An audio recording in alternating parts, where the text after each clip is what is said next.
Hey, are you getting frustrated with the Amazon Influencer program? Have you heard the latest secret from Amazon Influencer?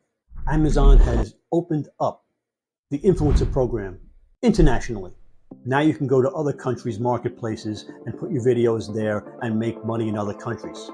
I'm already approved in 2 countries. More to be on the way, but I want to test the waters first. Now hold on a minute.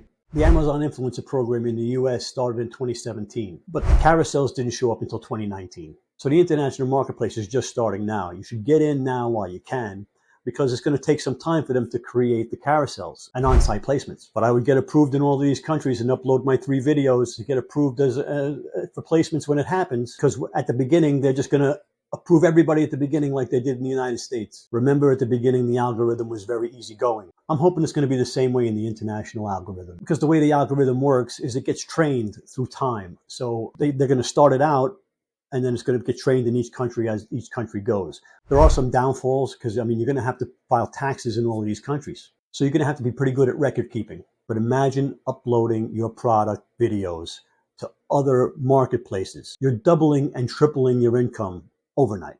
Of course, you have to make sure the ASINs match up, because different countries are going to have different ASINs. They're going to have different chords. They're going to have subtle differences. There'll be a link for CreatorZon. CreatorZon is the Amazon Creator Guild, okay, where like-minded people can come hang out and share ideas and get pointers. So we're going to hang out at the CreatorZon Academy and learn from each other. I hope to see you there.